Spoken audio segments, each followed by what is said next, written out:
Okay, already, and share the prayer.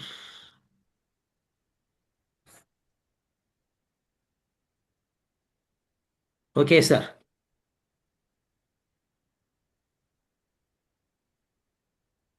You want to do the prayer? You want us to do the prayer, Okay. Vishwa? I'll do it together, Guruji. I'll do it along with you. Can you hear me? Yeah. I said I'll do it along with you, Guruji. Oh, okay.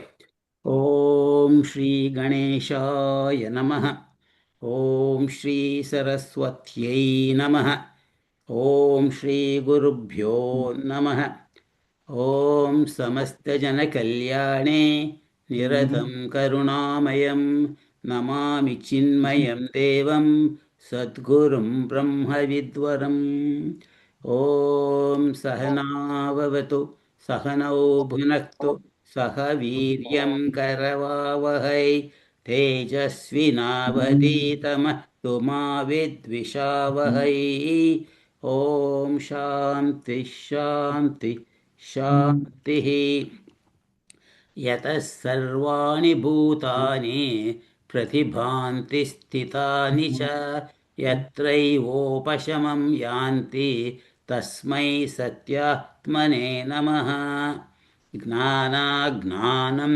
तथा ज्ञेयं द्रष्टादर्शनदृश्यभूः कर्ता हेतुक्रिया यस्मात् तस्मै ज्ञत्यात्मने नमः स्फुरन्ति सीकरा यस्मात् आनन्दस्याम्भरेवनो सर्वेषां जीवनं तस्मै ब्रह्मानन्दात्मने नमः दिवि भूमौ तथाकाशे बहिरन्तः च मे विभुः यो विभात्यवभासात्मा तस्मै सर्वात्मने नमः. Okay, sir. Hari Om, Guruji. So, I think last few classes we started the new section, Upashama Prakarana. So I thought I'll just run through. We are last week we completed till section 8. Guruji. We're going to start section 9 this week. So I thought I'll just give a summary of the whole section till now. Probably, I thought we did the section 9 also. is it like I thought we stopped at section 8 and 7. Guruji. I might be Okay, wrong. go Correct me. ahead. You do whatever you have, and then I will see if I can fill it in. Sure, Guruji. So this is one of the important sections. So in this section, Upashama Prakarana is basically discusses about the dissolution of mind and cessation of all the worldly distractions. How Sage Vashishta continues to teach Lord Rama about the importance of purification of mind uh, and why it is important for one to attain enlightenment. So, so I think in the so that I think in this first section, it is basically a story and conversation between Sage Vashishta and Rama, and then in between there are some stories that Sage Vashishta tries to explain in this. So this section starts by how Sri Rama reflects on whatever he has been taught, and it kind of denotes it gives understanding of his uh, deep desire to to learn and seek that self-realization. So in the first two sections, I think it talks about how Lord Rama doesn't want to sleep and does a deep reflection on his study. So it's a perfect example for any sadhakas on how the deep contemplation is important to gain one's insight into this illusory nature of the world, and and that helps you to settle the desires, and you see the dissolution of all these external worldly desires. So I think that section talks about Rama reflecting deep on all that he's learned, and his mumukshutvam to understand and question and contemplate on whatever he learned so far, like what is the mind, what is this world. So in section 3 and 4, so in after that, I think that there's the book Swamiji talks about what happens in the courtyard, and it's a so how the sage Vashishta has been respected, and all that it talks about. So I'll move on to section 3 and 4. So once the teaching continues, Sage Vashishta tries to again recollect and reflect, talks to Lord Rama about how the world is a product of Maya. So he talks about the Maya Vilasa concept here, like, the cosmic illusion, and how all these numerous worlds arise out of Maya. So, and one experiences purely through the ignorance of the mind. So again, he emphasizes the importance of purification of mind, the chitta, and it's the only way one can attain and progress, progress in the path of enlightenment. Um, and in section 5, I'll try to touch upon a few points here, Raghu. He talks about the world process of, the world. This whole process is sustained by jivas through the three gunas. All this, the world is, the creation is. I think it emphasizes the point here. The creation has happened through three gunas, and Sage say classifies, two classify makes explains two classifications there. Rajas Satvichas and Satvichas are, so he classifies basically people with pure sattva, and people who are rajasic, but they are supplementing it through uh, purifying qualities, sattvic qualities, are the ones who are inclined towards spiritual practice. So Sage also touches upon the importance of satsang. One has to uh, be under the guidance of guru, and it also emphasizes the importance of the six Vedantic principles of Viveka, Vairagya, Satka, Sampal, Shamadama, Uparama, and Titiksha and Mumukshutvam. So all these are touched upon. I just thought I'll just um, touch upon it.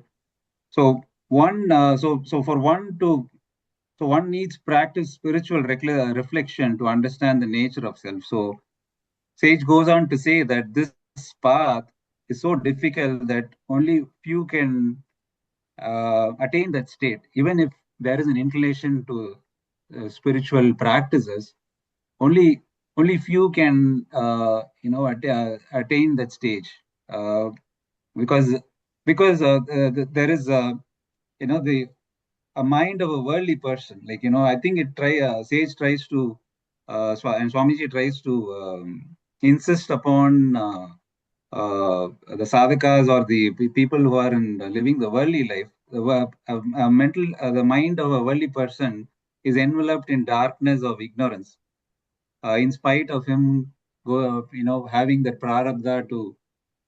So it's important. What he is trying to say is the importance of purifying one's mind, and identifying to uh, to the self, to the Atman, and dissolve this bodily and worldly identification is important here. That's what I would inference from this section, Raghuji. And section 6, Sage talks about the law of karma.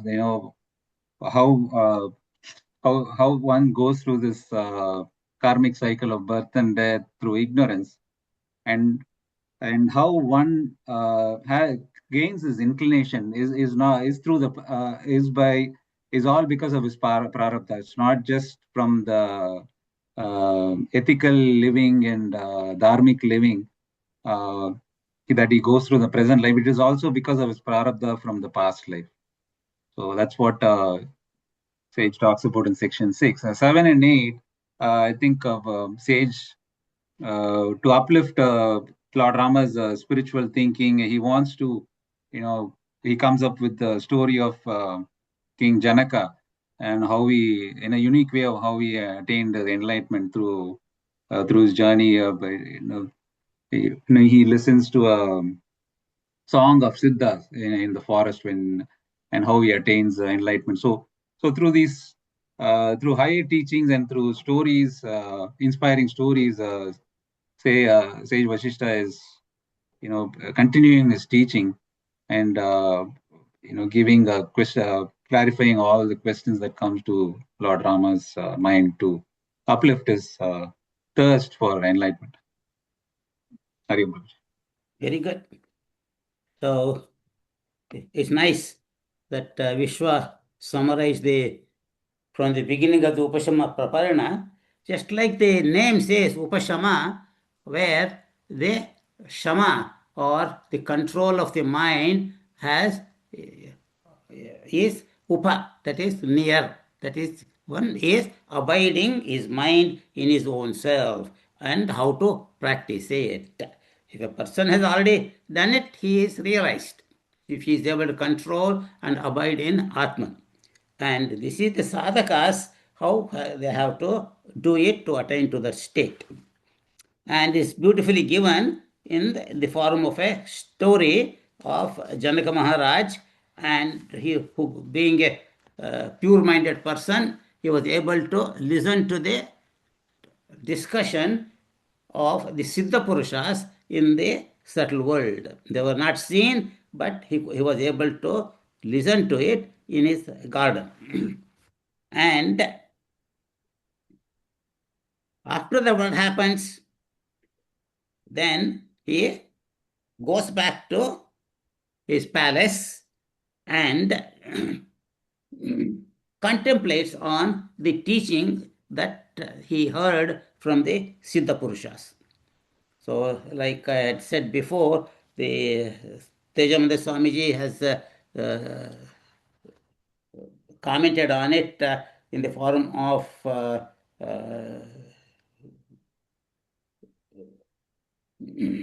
Siddha Gita, and it's nice that we all, if you want to contemplate on it, like if you want to just chant and understand the meaning, those verses will be beautiful. And he goes on in section 9 to say, for great kings and emperors endowed with immense power, glory, fame, and prosperity, but today they exist only in the form of memories. Okay. And so the whole world is so illusory, meaning that it is constantly changing. The days and months go, and the jivas come and go, but we do not realize, hey, what is going on, except for the few people who are interested, who get disgusted with this society and want to realize the real goal of life. He says, who am I in comparison with those mighty personalities like Brahman, Creator, and Vishnu? And he says, by contemplating like that, okay, I am tiny compared to the Brahmaji, and Brahmaji is tiny compared to Vishnu. And he goes on to say, even Brahmas and Vishnus also, they come and go. So there must be something ultimate beyond that, that is called the absolute Brahman. But what happens in our life? We continue to live in this life with a little bit of pleasures that come and go. And even if there is a suffering, if there is a little bit of less suffering, and we are happy. But we really do not contemplate on the what is this life, and that King Janaka is doing. So after constantly contemplating, then the next sections talk about his contemplation, his mananam and nididhyasanam. The Shravanam happened from the Siddha Purushas, and now he went to his palace and upstairs and he locked himself up and contemplated. And then what happened? Did he remain there? No. He got back to his worldly life and how he lived in that life. That is the real Nididhyasanam that we are going to see today. So we start with section 10. So page 271. Vishwa, you want to read, sir? Next three paragraphs? Sure, Raghuji. Hari Om. Section 10, King Janaka practices silent reflection. Sage Vashishta continued, O Rama, though the royal attendants and gatekeepers continued to urge the king to resume his daily duties, he remained immersed in his inward reflection. The king reflected thus: this kingdom of mine is no worth.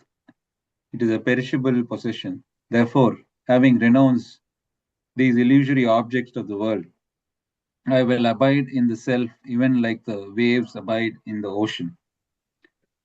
O Chitta, mind, give up your sly craving for the trace of joy that seems to proceed from the objects of the world.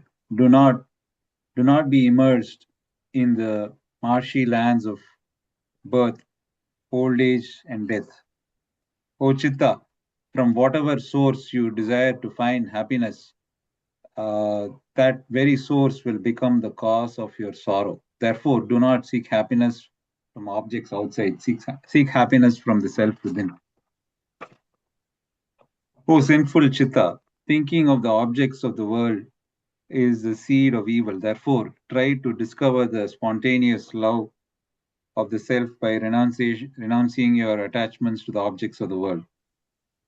What is desirable in this world that you must endure to realize? What is that imperishable attained to which you must pin your faith? What are you to accomplish through my actions or my inaction? There is nothing in this world which is not afflicted by the birth and death, beginning and end. All that is born must perish. Want to comment?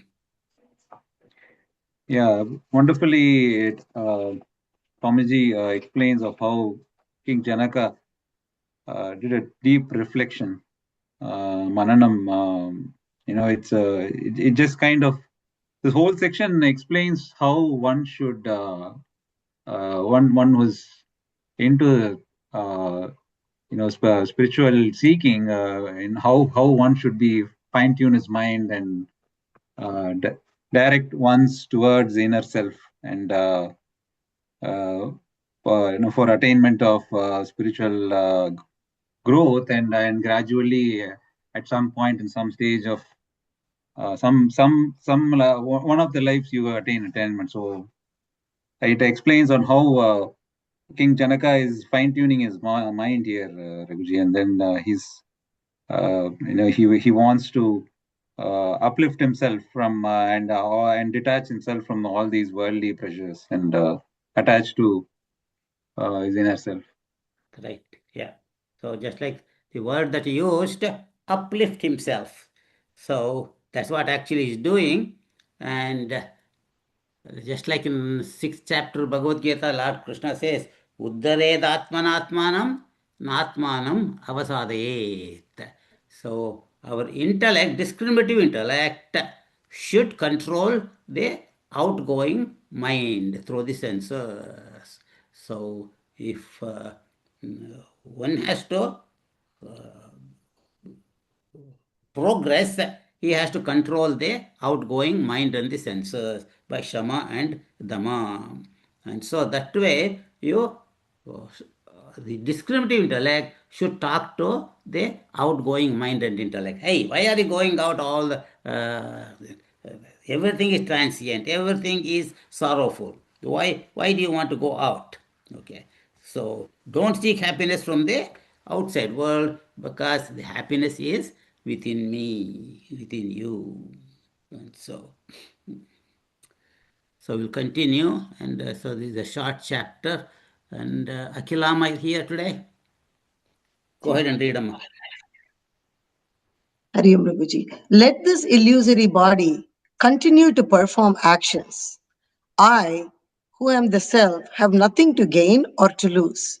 I do not desire to acquire those objects that have not been attained, nor do I renounce those objects that have been attained.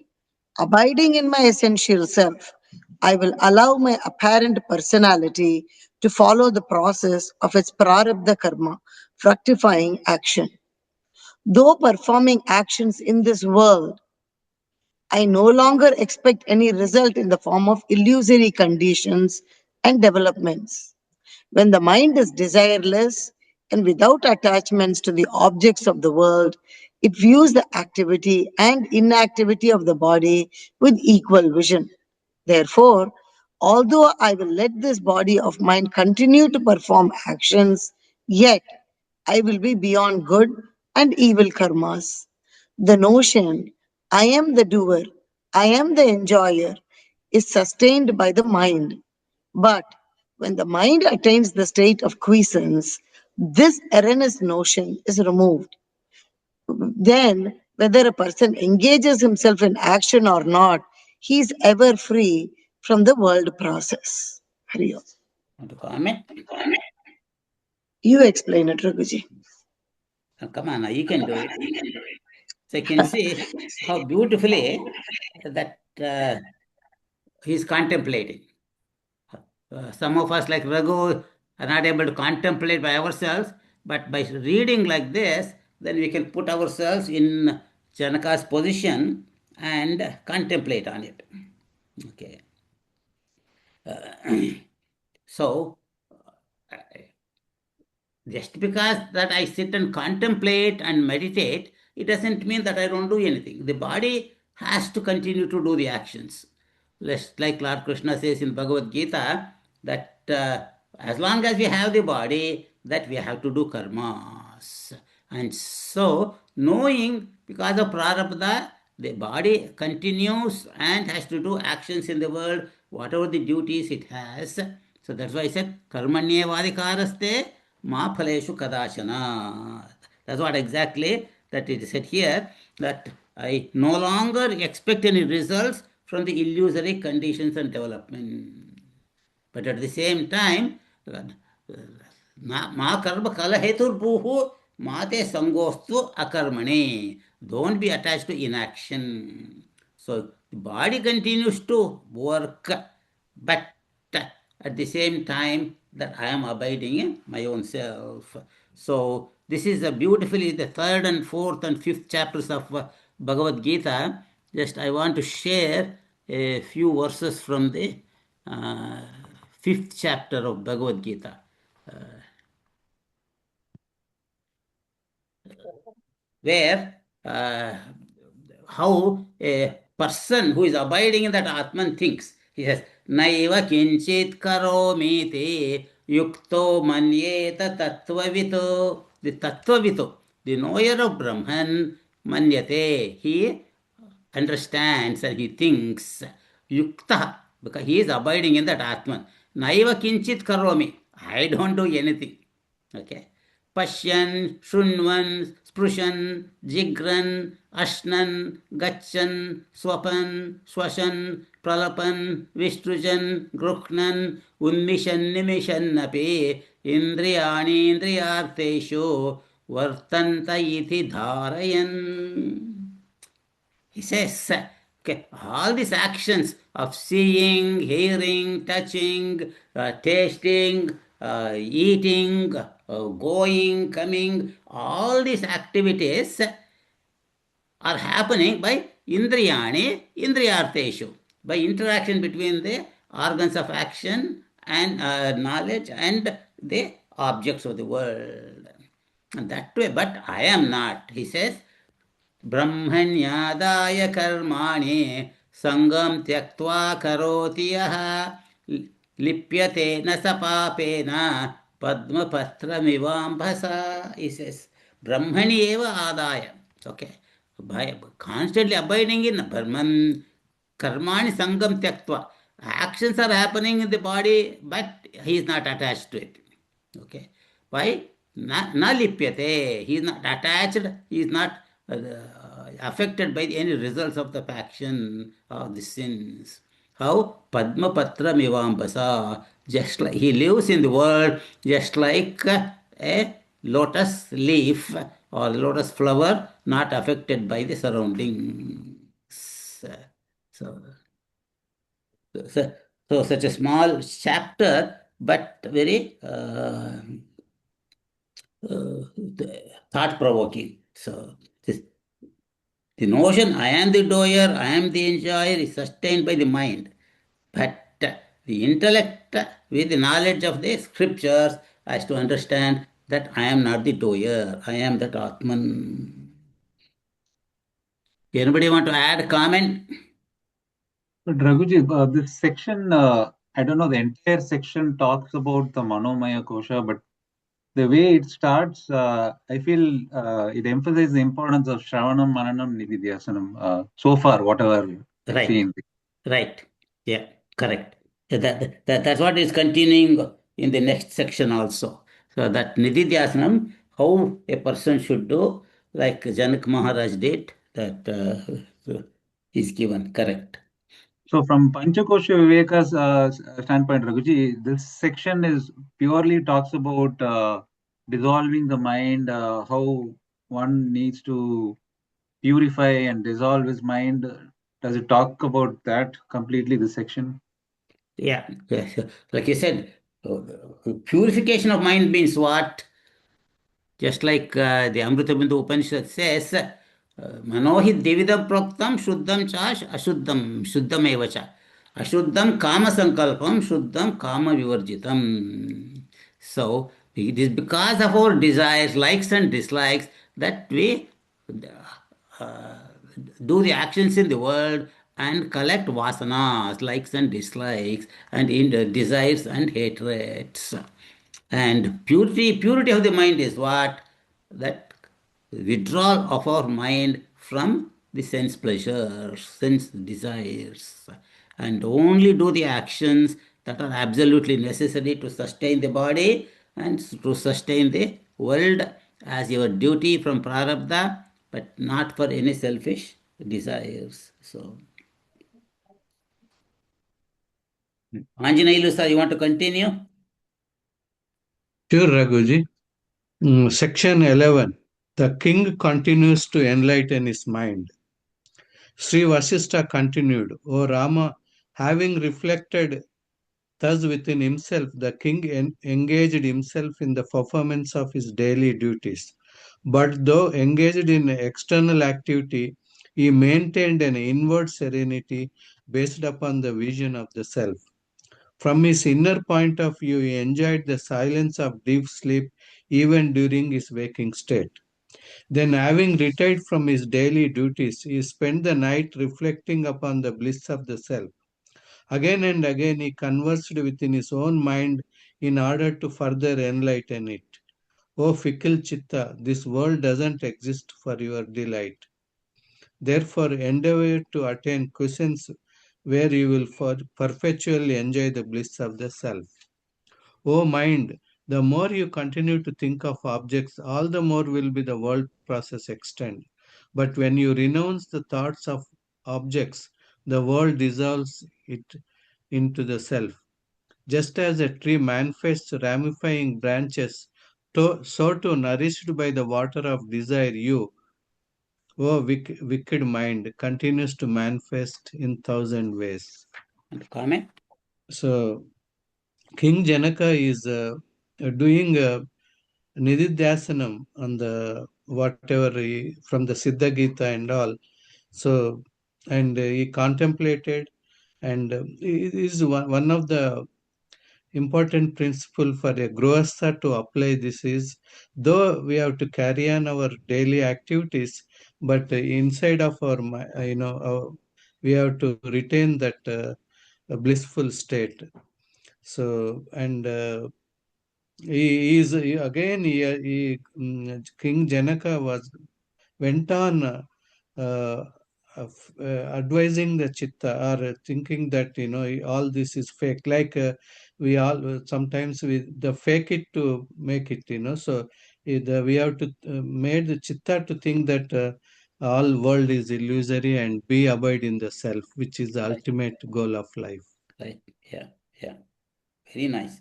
So you can see these are all the characteristics of a person who is realized or who is doing that high level of nididhyasana. And so that we also should learn how to do the nididhyasanam by separating myself as two personalities, the higher and lower, the higher personality talking to the lower. As if that the pure Atma Sakshatkara, the intellect, is talking to the mind. And I like that thing about enjoying the silence of deep sleep even during the waking state. So how do you describe the state of uh, meditation with thoughtless state? It is like a deep sleep, but being awake. So even after we finish our daily duties, that a realized person continues to contemplate. So for him, meditation is sleep. That's why people, I have heard people like Chinmaya Swamiji used to sleep only for 2 3 hours. Work up till late midnight or 1 o'clock, and then being up again about 3 o'clock or 4 o'clock early, like that. Because in that state of deep meditation, the body relaxes much more better than in a deep sleep state. They're abided in their own self, Raghuji. So Correct. Yeah. So they have such a control on the body also. So that's why even in the last days, last few years, when his health was failing, but he continued on without any interruption. So anybody want to add? So we'll continue. Dr. Noli, you want to continue, sir?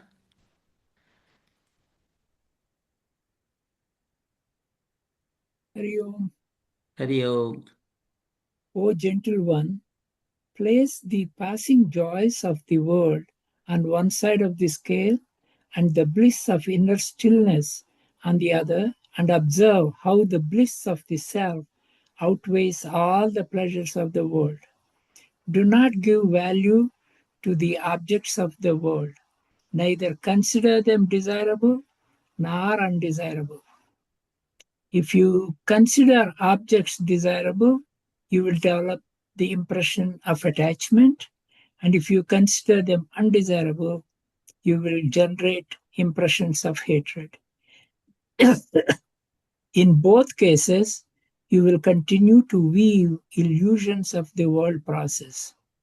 On the other hand, having renounced both, discover the fullness of the self, wherein all the desires of the heart are fulfilled.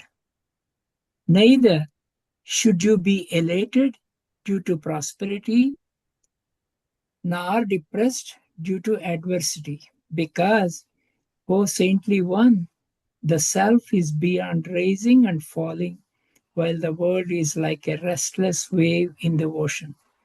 O child, you have no relationship with the objects of the world. These objects have no reality of their own.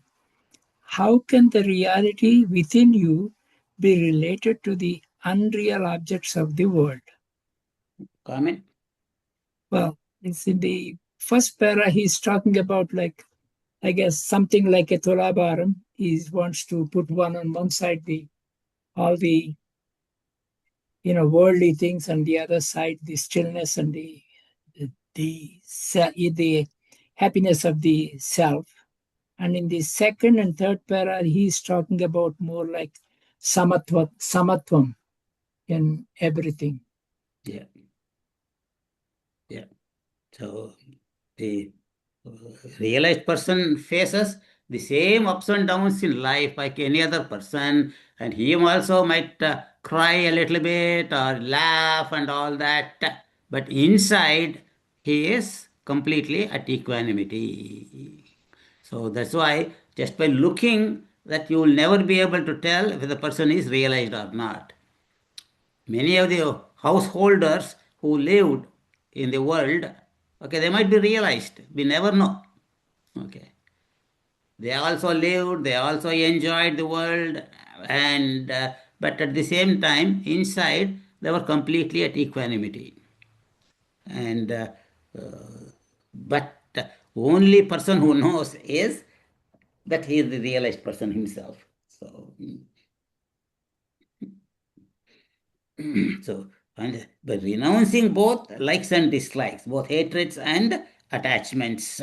Why? Because all these are illusory. So, like a actor acting the role of a villain and also a saintly person. Okay, so that way, the actor is not a villain. Actor is not a saint. Okay, but he is completely different. So if we can live like that, knowing that I am the pure self, and this whole thing is a drama, that we are going to cross this ocean of samsara. So, Dinesh, want to continue the next two paragraphs, sir?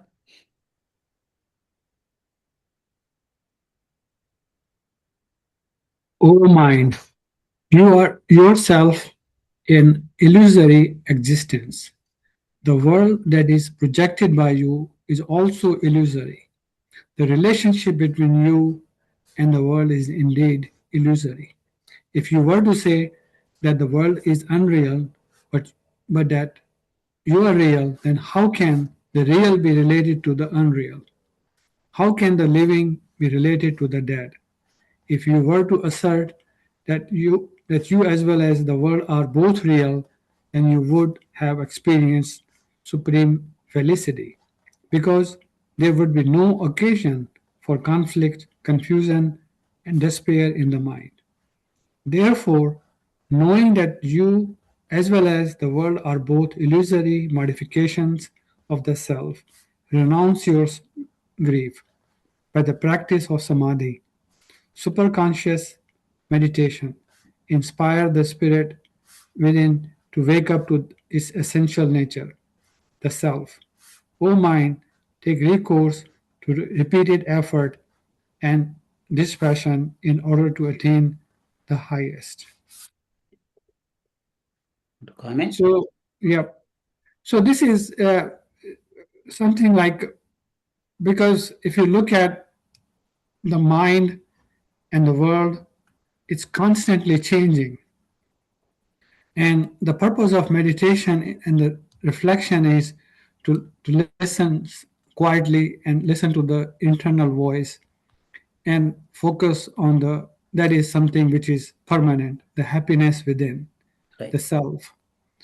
And because the mind is never fixed on anything. I mean, let's say I want to buy a car and I'm all about getting a new car. Once I get a car, then I will switch to something else.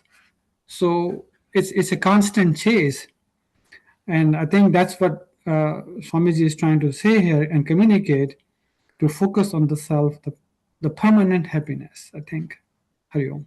Yeah. So we have to understand you as a human being, as a person, is unreal. But if you think I am real, then the world is real. Okay, that's what we think that we are. That's why we are in this samsara.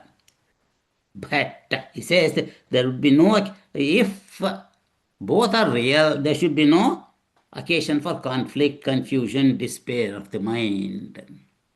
That's the reason the realized person, knowing that this world is real, I am sorry, he is the beautiful, what do you call the Atma, the self, but the body and the world are unreal. He is at complete peace. So that's one thing we have to understand, and we have to continue to assert ourselves.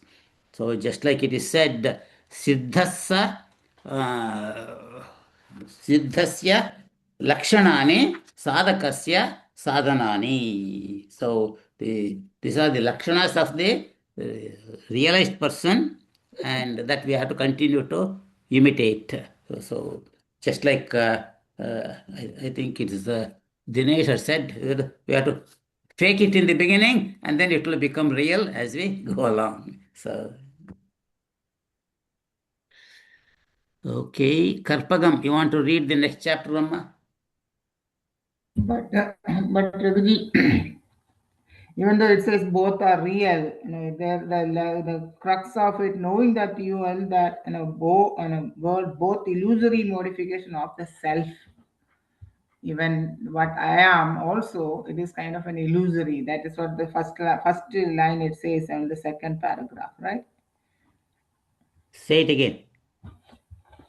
No, see, when you say that if both are, you mentioned that if it is both are real, then the experience supreme facility, but there is no occasion to conflict.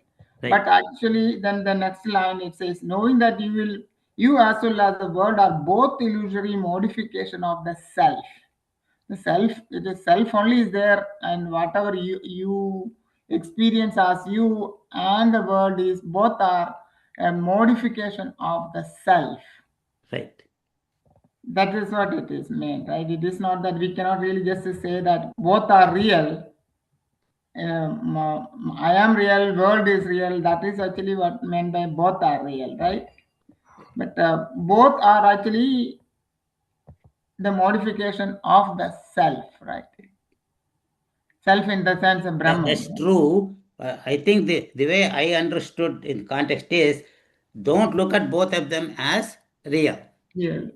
In the sense that if real in the sense, if both are permanent, okay, both are of this nature of pure consciousness, and both are of the nature of pure bliss, okay, the world and me, the individual jiva, then there should be no conflict. Yeah. But I think that I am different from the world, and the world is different from me, and so then I like this, I don't like this, okay, and that is the reason we have conflicts. But if both of them are real, both of them are permanent, of the nature of Satchidananda, there should be no conflict. So if you look at a statue of Rama and Ravana, okay, as the figures, then you like Rama's statue, not the Ravana statue. But if you look at both of them as gold, then you have no likes or dislikes. So. I mean, Karpagam, you want to continue, Amma? Sure. Hari Om. Section 12. King Janaka abides in the state of liberation. Sri Vashishta continued, O Rama, as the result of spiritual inquiry, King Janaka became enlightened. Although he continued to perform his duties as a king, he was ever detached from the sense of egoistic I-ness and mineness. Even while engaged in action, he enjoyed the inner tranquility of the self. He was, as it were, at all times experiencing the peace of sound sleep. Just as dust clouds are unable to taint the sky, so too were the taints of egoism and the sense of possession unable to affect his consciousness. Not having anything to accept or reject, whether in adversity or prosperity, he was ever balanced. no longer tormented by the sentiments of elation and grief. He experienced unceasing felicity. He did not dream of the future, nor he indulged in the memories of the past. Transcending the illusion of the names and forms, he continued to perform his duties of the present. You want to read or you want to comment? What do you want me to do? To read it, I'll read and then come. You can read one more paragraph if you like. O Rama, it is due to the subtle desire of the mind that a person turns to the past, expects a future, or is driven to indulge in the present. But when the vasanas, subtle desires of the mind, are annihilated by the intuitional knowledge of the self, a sage became free from the three periods of the past, present, and future. So, as long as intuition has not been realized, one must continue to practice spiritual inquiry until the consummation of all thought process is attained in the form of self-realization. Yeah. Want to comment? The Sri Vashista is saying that King Janaka became enlightened because he was detached from I-ness and minus. It is like the clouds would not able to taint the sky. He was not affected by anything, So he is not worried about the future, or he did not indulge in the past memories of the past. Yeah. And he continues to do his duties at the present. Yeah. So the first paragraph shows that kind of contemplation or mananama nididhyasanam, he attained enlightenment and he continued to do his duties as the king. The next two paragraphs are actually the teaching by the Vasishtha Rishi to Rama. So how a person, enlightened person, okay, he does not accept or reject anything, and he deals with everything, adversity and prosperity, as they come in a balanced manner. And he's not dreaming about the future or worrying about whatever the things that he did in the past, bad things or good things that he did in the past. Why? Everything is constantly changing. I am that pure self. And so that's why in the third paragraph, Vasishtha Rishi is explaining to Rama this subtle desires that affect our past, present, and future. And because of the vasanas, that we continue to be bogged down in the society, in the world. But with intuitional knowledge that I am that Brahman, as though you have woke up from this dream of the world process, then you are not affected by all the vasanas of the past. And all the vasanas dissolve. Why? Because they are abiding in that blissful self, or the infinite blissful self.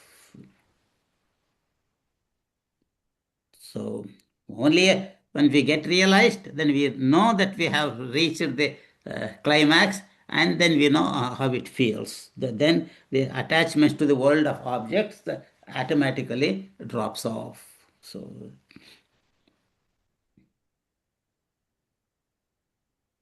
Manona, do you want to continue, Ma? Okay. This ocean of the world abounds with the waves of misery, but by taking recourse to the boat of intuitive wisdom, prajna, a sage is able to cross them. Intuitive wisdom is the only way to the cessation of all misery. Just as worthless straw is agitated by the most gentle breeze, so too are those who are devoid of intuitive wisdom afflicted by the pettiest of adversities. But those who are enlightened are like mountains in the mighty winds of adversity, totally unshaken and unaffected. When intuitive wisdom unfolds in the purified hearts of an aspirant, he no longer depends upon externality in order to attain liberation. And when the self is attained, not only are the scriptures transcended, but also the spiritual preceptor as well.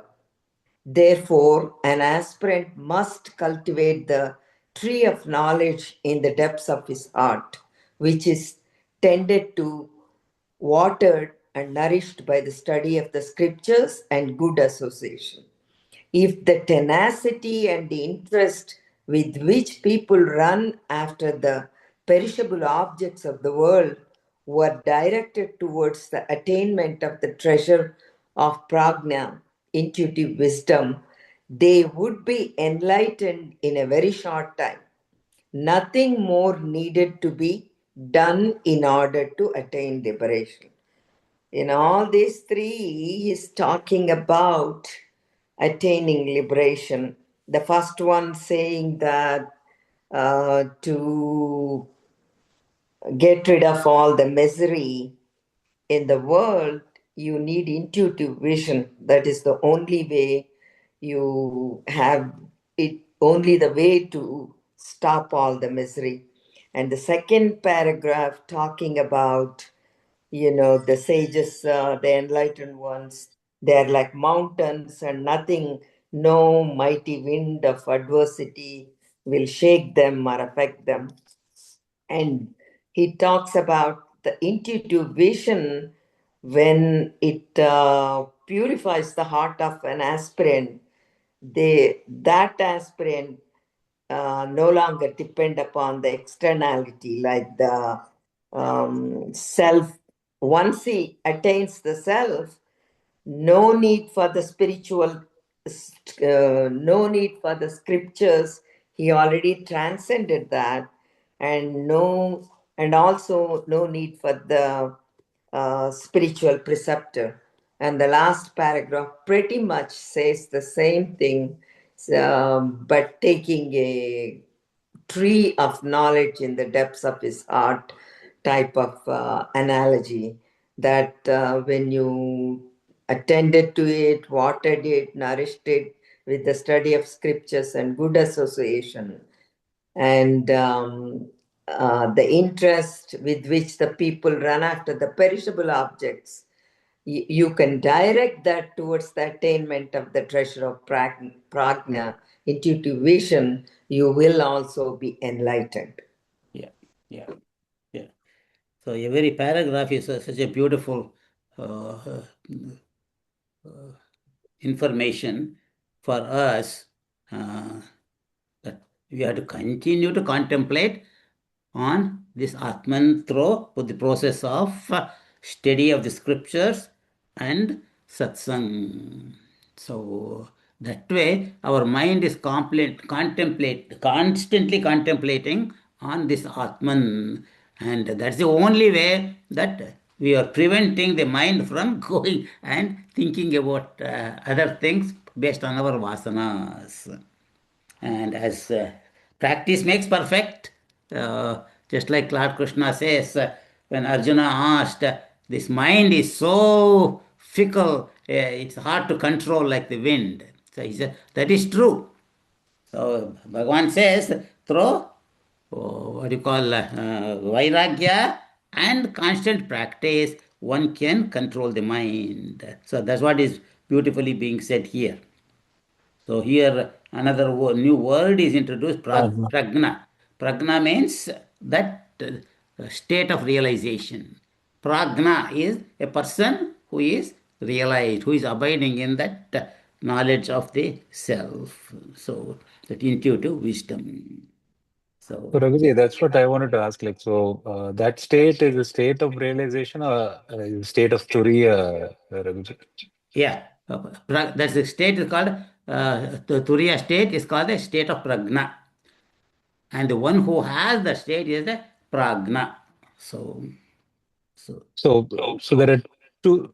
So can we take it this way, Ravi? It can be achieved through sadhana chatushtaya and whatever we discussed so far, like, he has to uh, go through the satsangs and follow the principles, or he is through prarabdha, he is born with that, in the present life, he is born with that state of prajna. Well, just like people like Ramana Maharshi or Shankaracharya say, yes, because of the previous lives sadhanas, they are almost there, okay, and so they are born here to exhaust whatever the little vasanas and what little sadhana they had to do and attain to that state and then continue to bless the world, whatever, because of that prarabdha, that the body is there. Correct. So, the prarabdha is what?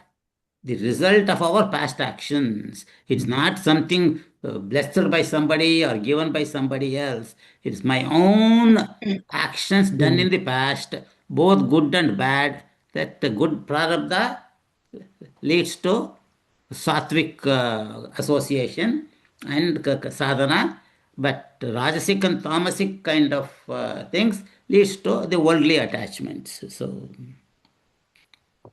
So one more point, Raghuji, like as you mentioned few minutes back, even a normal person would have attained the state of realization, which is the what this section talks as prajna. Only that person could could realize this state. That's what I think even this tries to say, right? Like outside world, he is a family man. He could be living a normal living, but he's so purified and attained that state of prajna. Only he can realize. I think that's what even this section tries to emphasize, Raghuji. what do you mean? Only he is realized. That he is Wherever realized. No, only he knows that he is realized. Oh, yeah, correct. That Yeah, state of prajna. right, right. That's the reason many of the times we don't know at all. Your father might be living very calm, quiet life in his last 10, 15 years of life, and even when he was working, he was taking care of the family, he was working as a employee in some bank or something. It was a very quiet, life. And he never after anything, and he was constantly like a what do you call a pleasant company for everybody. Okay, but he didn't go around boasting, "Oh, I am a realized person." So always remember the story that Inayat Khan mentions in one of his daily readings, that when he gave a speech in some place, one man came and said he was so impressed by Inayat Khan that he appreciated him with so many what do you call adjectives. And so Inayat Khan said, "Oh, you should meet my guru." Uh, so who is your guru? So he explained, oh, he is in this town and he is in that street and he lives there. And so this man said, oh, I live there. I know that man. Okay, showing that he knew that man, but he didn't know that he was a realized master. Okay, why? Because he just lived like an ordinary person. So he didn't go around boasting, oh, I'm going to give you lectures, I'm going to give you realization, come and listen to me. So only when people like Shivananda or Ramana Maharshi and all that we say we realized, but you ask anybody, any of the Swamis, they'll tell you that so many people are realized, are living still ordinary lives. So okay, it's not my own. Actually, I read a Kannada book about that. In Karnataka, there was a man and who realized, and he in his own biography he talks about the other people who are all grihasthas, just living, and they quietly they used to get together and all that, and only when they saw a real sadhaka, they used to approach him and initiate him and help that person. Okay, but they never went around boasting that they were realized. So okay, and who is next? Maya, you want to read, Amma? Please excuse me, I'm still Okay, having all problem. ready. Nag, you want to read, sir? Hari Om, sir.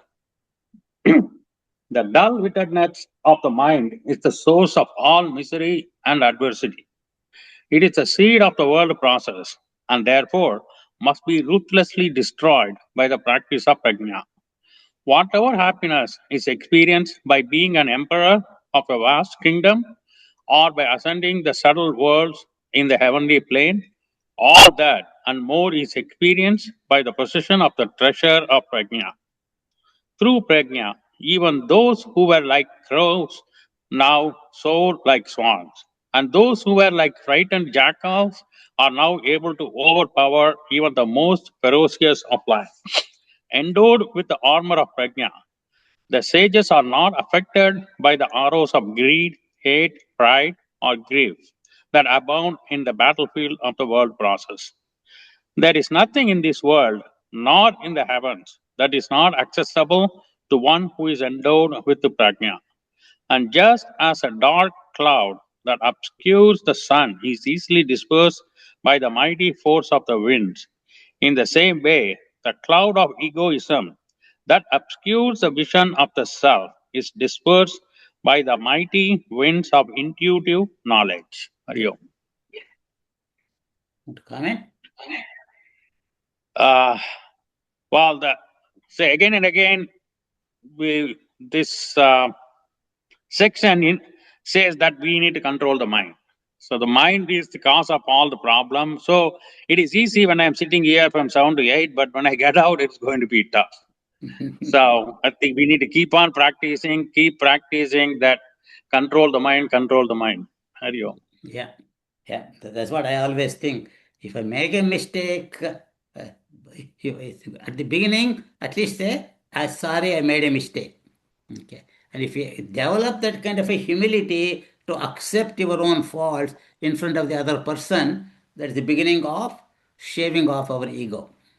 And if we continue to do that, accept in our own mind, I have made a mistake, I hurt somebody, or I lied, things like that, and then gradually we stop doing it, stop doing things that we shouldn't be doing. And that way, gradually one day, if not in this life, in the next life when I'm born with such a pure heart, and then I'll make progress faster. But you don't have to wait for the next year life, and you just continue to live that kind of a life, continue to practice, thinking that, hey, I am realized, and will continue to progress. And it might happen in the last minute, right at the time of death. Okay, that your mind becomes so quiet, and then you drop the body quietly, and then you may it doesn't matter whether you're born or not, because you left the body in such a state that even if you come back, just like when you wake up in the morning, then you are the way you were the previous day, that you will be born in such a state of equanimity. Okay, and even as a child you continue to live in that kind of a state, so and uh, spiritually progress. So Raghuji, I want to really give you one paragraph of what our Gurudev has commented on the Udaret Atmanam Atmanam. please do. It will really explain to us what Nag Ji is talking about.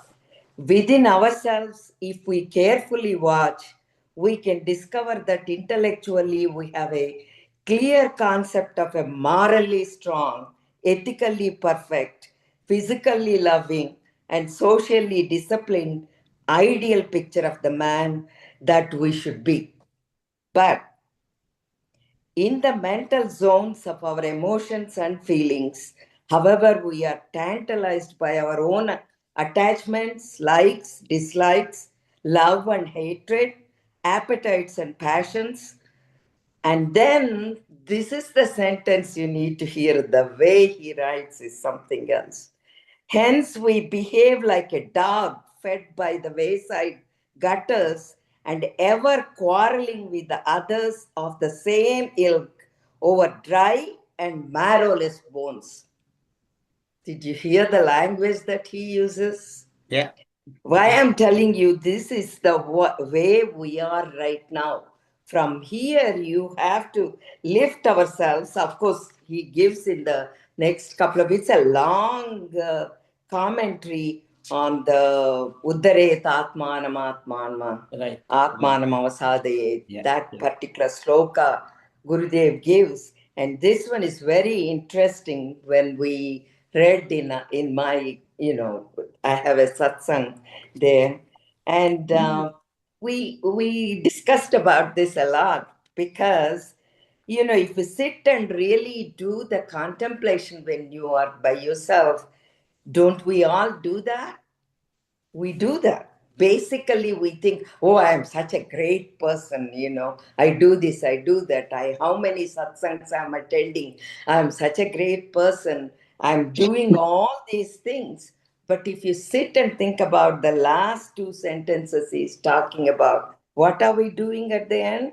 We are still fighting for the dry and marrowless bone.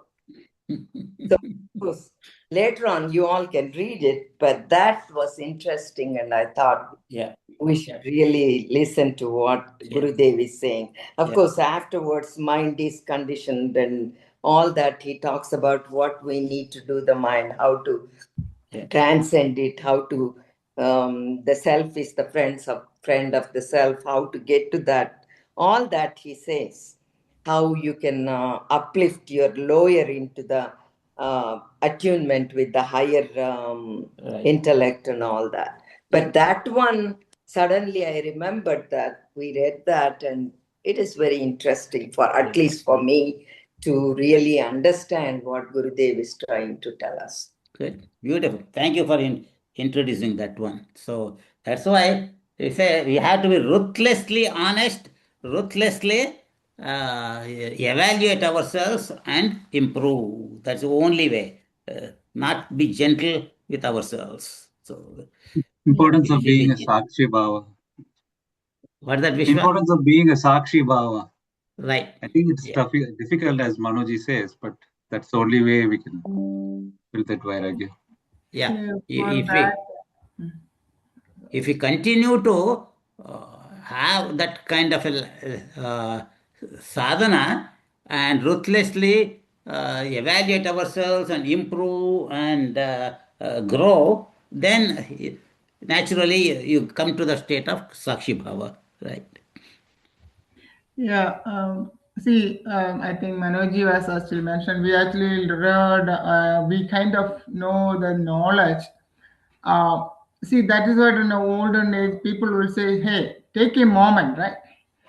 When normally people actually just we reacted quickly, so suddenly we just act like that dog, which Manoji was actually said. But you have to take you have to take a moment between, say, when an argument or when you are actually in a conflict or something. If you just take a moment, then this knowledge is actually just pouring in and it will take a different direction. So anytime, that's what I think, all an intellectual person will not keep on talking. They just take a moment, think about it, and give an answer. So there also, that is actually, we have to keep developing that. That is what I understood. Good. Thank you, sir. Thank you. Okay, and now Rakesh Kumar, you want to read, sir? Hari Om, yes, sir. Section 13, the methods of mastering the mind. His Yudhishthira continued, O Rama, by following the example of King Janaka, you too will become enlightened even in this very life, and then you will be able to perform your daily duties with inward detachment. Those who are Rajas Satviks, those in whom Rajas, the principle of distraction, is dominated by Sattva, the principle of harmony, attain self realization in their present life. For them, the present embodiment is their Where rest. are you reading? It looks like I am lost. 13, page 278. 278. Oh, okay, go ahead. Start from the, or that's okay? Yeah, correct. Okay. Okay. Therefore, one should direct one's self effort towards the practice of vichara, spiritual inquiry.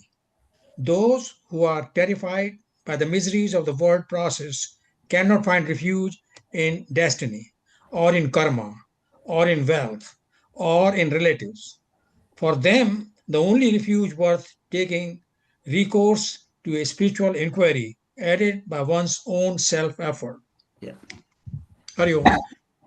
Comment, It's sir? time, it's time to tell about how to control the mind, the methods of mastering, and Vasishta is telling Rama, because you will in this life you will have, like King Janaka is giving an example, you'll become enlightened in this very life, and you'll be able to perform what you're supposed to do when you become a king, with the inward detachment. And he's talking about like a Rajas Sattvic, like a, I think most of them we are trying to go to Sattvic. We are Rajasic to start with, but last maybe 15, 20 years we are trying to change and trying to change ourselves more toward Sattvic, from contemplation, satsanga, good association, doing charity, doing things to help. So that will help in self-realization. And he said the self-effort is very important, like a practice of vichara, the spiritual inquiry, and that will take a long way, because unless we don't think right, because once we don't really have the right thinking, you can do all such things we can do unless we really sit down, contemplate, and do ourselves, and sit lonely and quiet and think more and more about it. Try to go in. Is trying to go attain everything, get this, get this, get this, because we are beyond that stage anymore now. So as we try to get rid of all that and try to turn inside, we probably get to the stage of mastering the mind. Hari Om. Very nice. Yeah. So that Rajas Sattvikas, those who are predominantly sattvic with some rajasic tendencies, that Rajas is helping the sattva to make self effort, to put self effort instead of the effort for attaining worldly things. That this little bit of Rajas in this person is helping to continue to do the put his self effort for attaining this knowledge.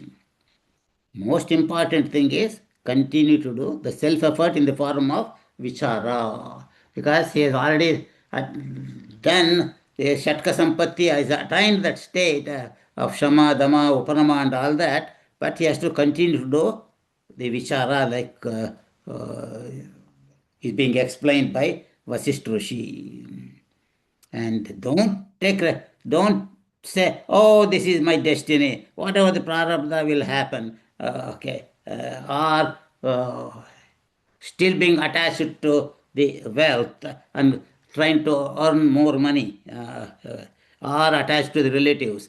All those things one has to ruthlessly distance himself. It doesn't mean run away. If you can run away, that's best. But even if you don't run away, mentally you stay detached.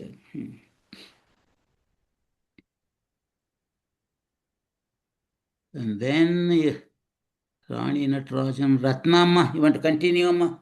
Okay. Those who seek refuge in destiny continue to be dominated by desire, anger, greed, and craving. They tread the path that leads to endless misery. But those who take recourse to self-effort attain spiritual knowledge, which dawns as spontaneously as if a fruit has fallen from the clear blue sky. The erroneous notion, I am the body, is like a dark night which is dispelled when the sun, in the form of spiritual knowledge, rises in the firmament of one's heart. Spiritual inquiry dispels the mist of egoistic vision, and the sky is revealed in all its grandeur and glory. The ego sense is the root cause that sustains and intensifies the darkness of ignorance. But when it is annihilated or transcended, this darkness vanishes and the self shines forth, even like the sky at the sunrise. It's really beautifully given how to realize this self, in these 3 paragraphs. First put this self effort, and then don't think that I am the body, and then also leave out that ego sense, and then you will realize the self, naturally. Hari Om. Yeah. That self-effort, 100%. Ananya chintayanto mam. Lord Krishna says, Ananya, okay, without any other thought. One has to contemplate on that Atman, this ye jana pariyupasate tesham nityabhiyuktanam. Bhagavan will take care of your worldly things. Don't worry about your worldly things. Think only of this pure consciousness. That is the becomes easy as we continue to put effort. And so until it becomes easy, we have to put our complete 100% self-effort. And thus with self-inquiry dispels the mist of egoistic vision. So once the ego is completely dissolved, you have attained it. So, okay. And Sarvesh ji, you want to read, sir?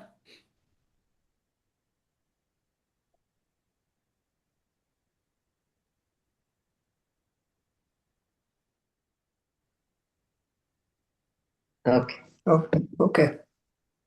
Hari Om. Hari Om, sir. The mind is ever distracted by its concepts of what is desirable and what is undesirable. It develops impressions of attachments towards the desirable objects and creates impressions of hatred and dislike towards the undesirable ones. In these 2 forms of concepts are overcome, then bondage in this world process ends. Therefore, O Rama, when undesirable objects or conditions present themselves, you should not allow yourself to be afflicted. Maintain a balanced mind and know that for the self, there is nothing undesirable or hateful. And similarly, when desirable objects or lovable conditions arise, you should not be elated because for the self there is nothing desirable. The mind is in the masses. In the mind in the masses is ever tossed by the ideas. This is good and I must strive to attain it. And this is evil and I must fight to reject it. Agitated by the currents of attachment and hatred, and human mind is like the many blossoms of a tree that is ever agitated by every breeze that blows. Want to comment? Yes, Sage Vasishta is describing the ego, where the mind is agitated constantly by the desires and the hatreds that we all, desires and dislikes we all have in this life. And therefore, he says that we have to maintain a balanced mind, and that the mind. He gives an example that the mind is baffled by all kinds of the winds in the branches of a tree. This is evil, and the evil must be rejected, and the good must be. We must strive to get the good. That's what he's saying. So he's pretty much describing the mind, and I was just going to I had made a little note of this while reading Astavakra about Mandukya Karika, about the mind, and the Mandukya Karika mentions Avasthatraya Viveka, which describes the waking, dreaming, and the deep sleep states, which makes up this person, this entity called a person, existing in our lifetime. And it has all these desires and dislikes, and it leads to the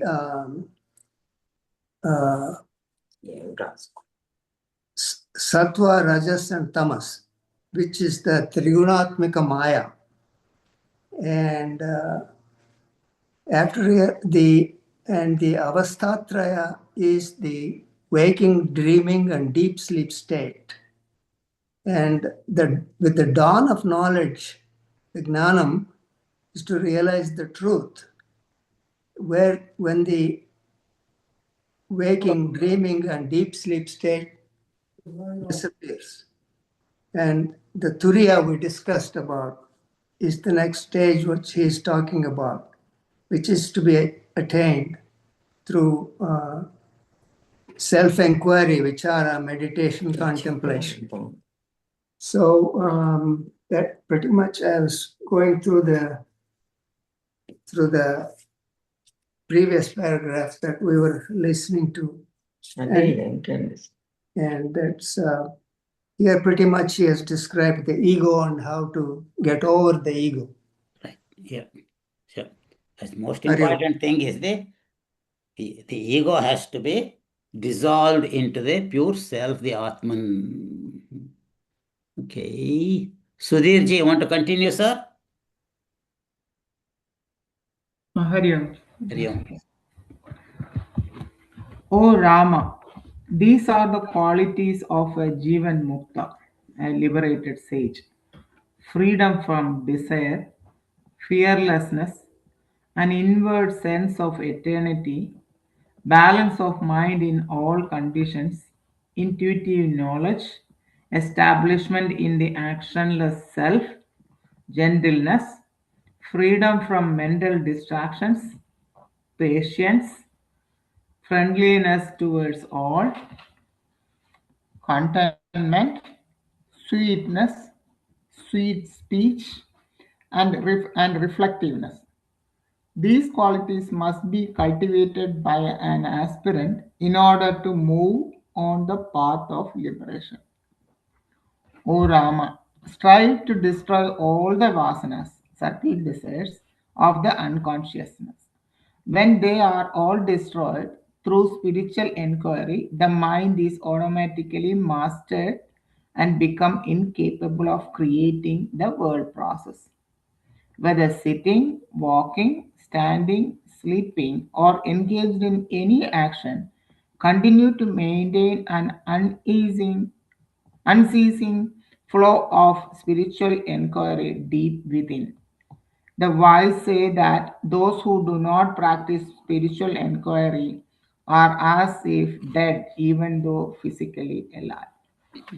Want to comment?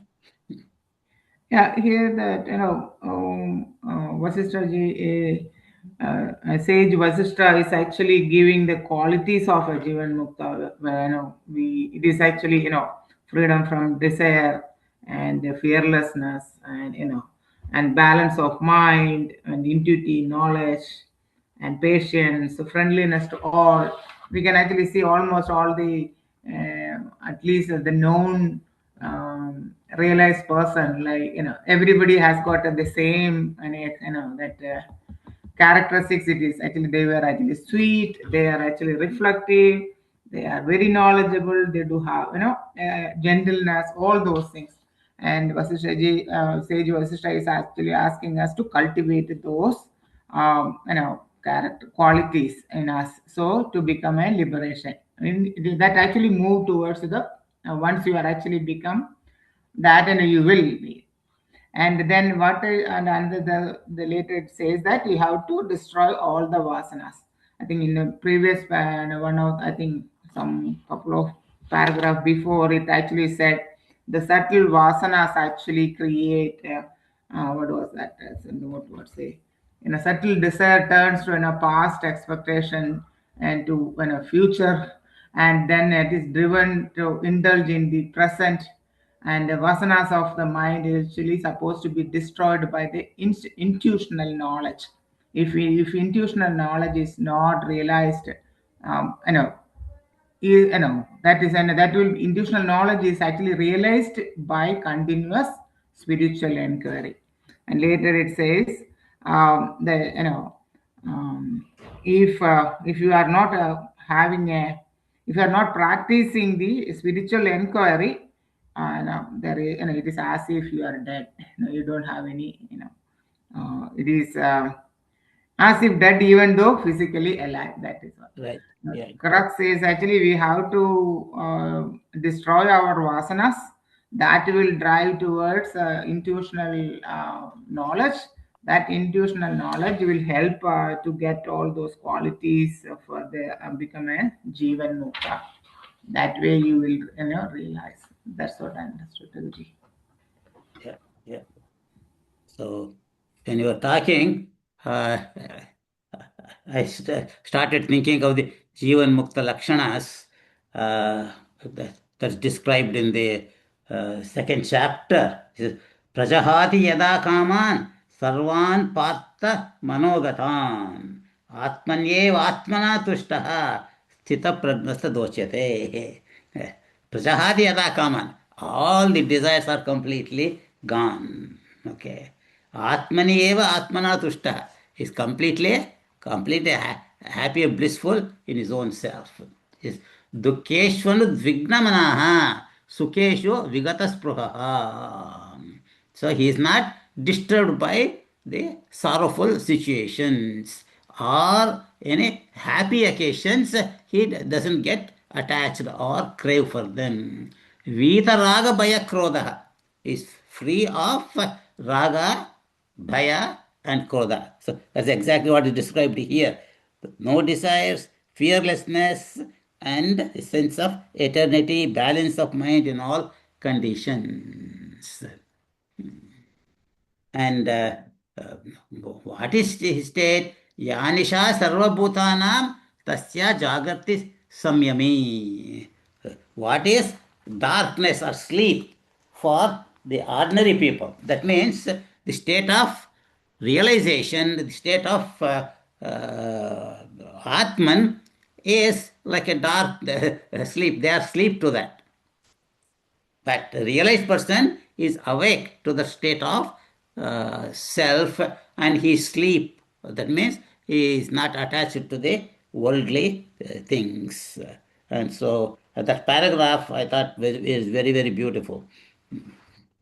That's why I thought about that statement, sadhakasya, I'm sorry, siddhasya lakshanani, sadhakasya sadhanani. That's why the last sentence in that paragraph, it says, those qualities must be cultivated by an aspirant in order to move in the path of liberation. So by constantly practicing, ruthlessly, self-evaluating that our subtle desires, vasanas, have to be removed. And only that way that we will be able to realize ourselves in this life itself. Swami Sarvapriyananda always talks about those four qualities: ekatvam, samatvam, asangatvam, and indriya nigraham. All four, at least the basic things that you should, if you are thinking about liberation, you should have. Yeah, beautiful, very nice. Anybody want a last statement? That's good. So what Manoj said is good, that we should continue to contemplate those four things. So we will continue, though it's not end of this section, but it's a long section. So we will stop here, because otherwise it will take another half an hour to finish this section. Okay. Om Sarve Bhavantu Sukhinah, Sarve Santu Niramayah, Sarve Bhadrani Pashyantu, Ma Kaschid Dukkha Bhag Bhavet. Om Purnamada Purnamidam Purnat Purnamudachyate Purnasya Purnamadaya Purnameva Vashishyate. Om Shanti Shanti Shanti. Hari Om Shri Gurubhyo Namah. Hari Om. Hari Om, everybody. Hari Om. Hari Om. Hari Om. Hari Om. Hari Om, everyone. Hari Om, everybody. Hari Om, Raghuji. Hari Om. Hari Om, Raghuji. Hari Om. Summary can be next week. Yes. We will have the satsang next week. Okay. No satsang. No, we'll have. We'll have. Oh, he teases me. Why? There's something next Monday, next Tuesday? అదండి summary ఎవరు చెప్తారు అంట summary ఎవరు చెప్తారు Okay. Achilama, you want to do the summary? Yes, Raghuji, she'll do it. She just stepped out. Yeah, she will do it. Okay, very good. Thank you for reminding me. Thank you. Okay, thank you. I was about to say this. Hari Om.